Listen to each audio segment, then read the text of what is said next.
സംബന്ധിച്ച് എന്താണ് സംഭവിച്ചെന്ന കാര്യത്തിൽ അവ്യക്തതയുണ്ട്. ജിഫ്രി തങ്ങൾ അങ്ങനെ ഇറങ്ങിപ്പോയോ എന്ന കാര്യത്തിലൊക്കെ തന്നെ അവ്യക്തത ഇപ്പോഴും നിലനിൽക്കുന്നുണ്ട് എന്നുള്ളതാണ്. രണ്ട് തട്ടിൽ നിന്നുള്ള അഭിപ്രായങ്ങൾ വരുന്നുണ്ട്.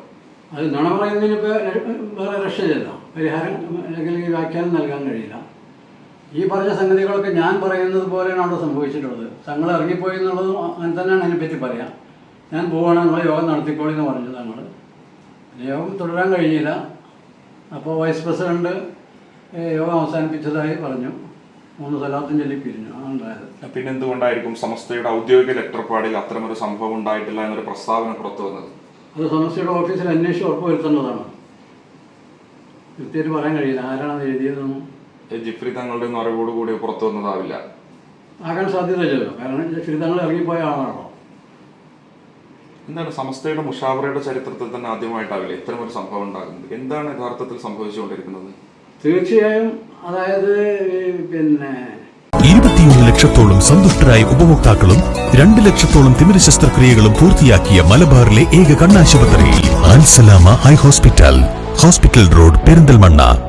ഇടതുപക്ഷ ചായവുള്ള ചില ആളുകൾ, അവരുടെ നേതാവാണ് ഉമർ ഫൈസി. അദ്ദേഹം ഇങ്ങനെ പല കാര്യങ്ങൾ ഇതിന് സഹായകമായ അല്ലെങ്കിൽ തെളിവായ പല കാര്യങ്ങളും മൂപ്പര് നിർവഹിച്ചു കഴിഞ്ഞു. കമ്മ്യൂണിസ്റ്റുകളുടെ സ്റ്റേജിൽ വെച്ച് നിസ്കരിക്കുക എന്ന ഒരു നാടകം വരെ അദ്ദേഹം നിർവഹിച്ചു കഴിഞ്ഞിട്ടുണ്ട്. പിന്നെ ഇടതുപക്ഷത്തിൻ്റെ താല്പര്യം അനുസരിച്ച് സംസാരിക്കുക, ഇടതുപക്ഷത്തിൻ്റെ നേതാവ് ഉമർ ഫൈസിയുടെ വീട്ടിൽ വന്ന് കൃതജ്ഞത രേഖപ്പെടുത്തുക, അങ്ങനെ പല കാര്യങ്ങളും ഉണ്ടായിട്ടുള്ളത്. അതൊക്കെ ജനങ്ങൾക്ക് മനസ്സിലാക്കാൻ കഴിയുള്ളൂ. അതാണ് സംഭവിച്ചുകൊണ്ടിരിക്കുന്നത്. സമസ്തക്ക് അങ്ങനെ പ്രത്യേകിച്ച് നിരീശ്വരവാദ പ്രസ്ഥാനമായ കമ്മ്യൂണിസത്തോട് ചങ്ങാത്തം പുലർത്താൻ കഴിയില്ല, സന്ധിയാകാനും സാധിക്കില്ല. അതാണ് അടിസ്ഥാനപരമായ പ്രശ്നം. ഇനിയും യോഗം ചേരുമെന്ന് പറയുന്നുണ്ടല്ലോ, അതിലെങ്ങനെയായിരിക്കും കാര്യങ്ങൾ ഉണ്ടാവുക? ഈ നിലയിൽ തന്നെ ചർച്ചകൾ ഉണ്ടാകുമോ? റിപ്പോർട്ടർ ചാനൽ അന്നും ഉണ്ടാവുമല്ലോ, അപ്പോൾ അന്ന് വന്നാൽ മതി യോഗത്തിന്റെ പിറ്റേ. എങ്കിലും ഈ പരാതികൾ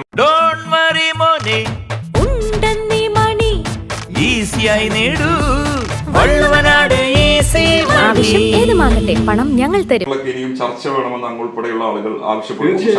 മുഷാവറ എന്ന് പറയുന്നത് ചർച്ച എന്നാണ്. കാര്യങ്ങൾ കൂടിയാലോചിച്ച് തീരുമാനിക്കുക എന്നാണ് മുഷാവറ എന്ന് പറഞ്ഞ അറബി പദത്തിൻ്റെ അർത്ഥം.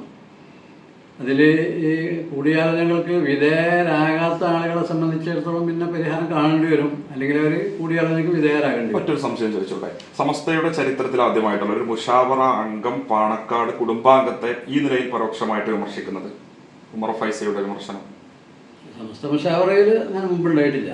രാഷ്ട്രീയക്കാർക്ക് ആരെങ്കിലും ചിലപ്പോൾ എന്തെങ്കിലും അതിൻ്റെ വ്യംഗ്യമായി വളരെ പക്വമായ വിഭാഗത്തിലെ രാഷ്ട്രീയ വൈരികൾ വരെ അവരെ സംബന്ധിച്ച് പറയാറുള്ളൂ. കാരണം എല്ലാ വിഭാഗം ജനങ്ങളും ആദരിക്കുകയും അംഗീകരിക്കുകയും ബഹുമാനിക്കുകയും ചെയ്യുന്ന ആൾക്കാരാണ് അവർ. പ്രവാചക കുടുംബാംഗങ്ങളാണ്. ആ ഒരു ധാർമ്മികമായ വീക്ഷണകോണിലൂടെയാണ് സമൂഹം അവരെ കാണുന്നത്. അതുകൊണ്ടാണ് സമസ്ത മുഷാവറ മെമ്പർഷിപ്പുള്ള ഒരാളെ സംബന്ധിച്ച് അത് ഒരിക്കലും ചിന്തിക്കാൻ പറ്റാത്തതാണ്.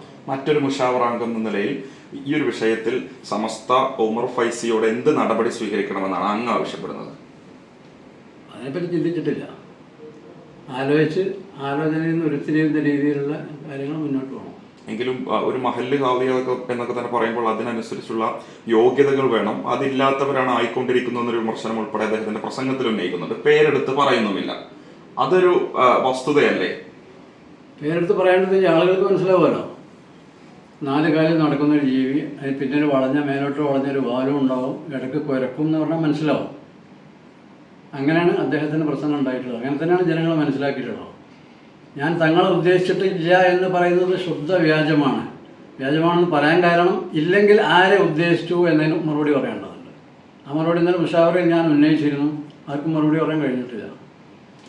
സമസ്തയുടെ മുഷാവറ എന്നൊക്കെ തന്നെ പറയുന്നത് പണ്ഡിത സഭയാണല്ലോ, ഏറ്റവും അറിവുള്ള പണ്ഡിതരുള്ള സഭയാണല്ലോ. അവിടെ ഒരു രാഷ്ട്രീയ അഭിപ്രായമോ അല്ലെങ്കിൽ അത്തരം ഒരു അഭിപ്രായ വ്യത്യാസമോ ഒന്നും തന്നെ കാലങ്ങളായിട്ട് ഉണ്ടായിട്ടില്ലല്ലോ. അതെ, അതിനെപ്പറ്റി പറഞ്ഞേ അവിടെ നിർത്താം. തീർച്ചയായും.